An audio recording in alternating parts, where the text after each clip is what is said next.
dangerous about him, like some of her colleagues here in town. Christopher Walken, Nick Nolte.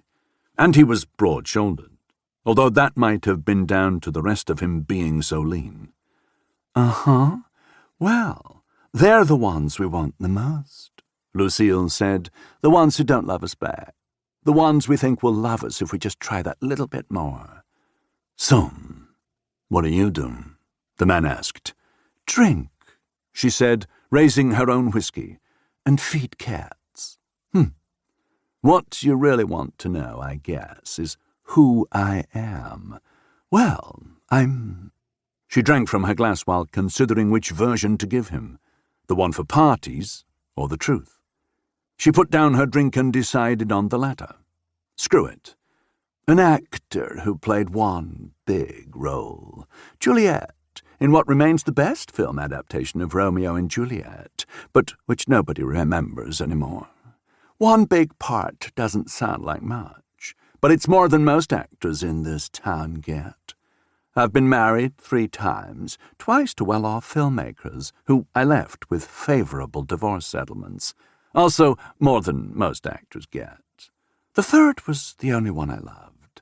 An actor and an Adonis, lacking in money, discipline, and conscience.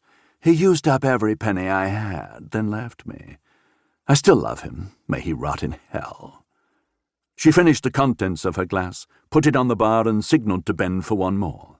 And because I always fall for what I can't get, I've invested money I don't have in a movie project with an enticingly big part for an older lady. A project with an intelligent script, actors who can actually act, and a director who'll give people food for thought. In short, a project that any rational individual would realize is doomed to failure. So that's me, a daydreamer, a loser, a typical Angelino. The man with a J-shaped scar smiled.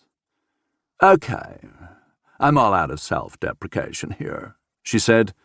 "What's your name?" "Harry." "You don't talk much, Harry." "Swedish?" "Norwegian." "You're running from something?" "That what it looks like?" "Yeah. I see you're wearing a wedding ring. You're running from your wife?" "She's dead."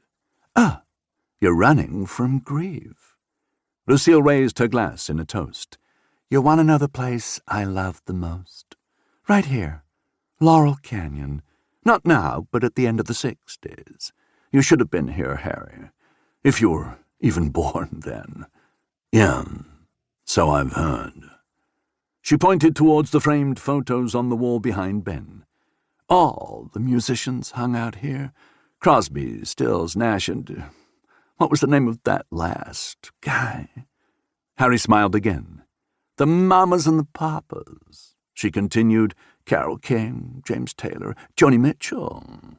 She wrinkled her nose, looked and sounded like a Sunday school girl, but she laid some of the aforementioned. Even got her claws into Leonard. He shacked up with her for a month or so. I was allowed to borrow him for one night. Leonard Cohen, the one and only, lovely, sweet man. He taught me a little something about writing rhyming verse. Most people make the mistake of opening with their one good line and then write some half-decent forced rhyme on the next one. The trick is to put the forced rhyme in the first sentence. Then no one will notice it. Just take a look at the banal first line of, "Hey, that's no way to say goodbye," and compare it with the beauty of the second line. There's a natural elegance to both sentences. We hear it that way because we think the writer is thinking in the same sequence as he writes. Little wonder, really. After all, people are inclined to believe that what is happening is a result of what's gone before, and not the other way around. So what happens is a result of what will happen. Exactly, Harry. You get that, right? I don't know. Can you give me an example? Sure. She downed her drink. He must have heard something in her tone because she saw him raise an eyebrow and quickly scan the bar. What's happening at present is that I'm telling you about how I owe...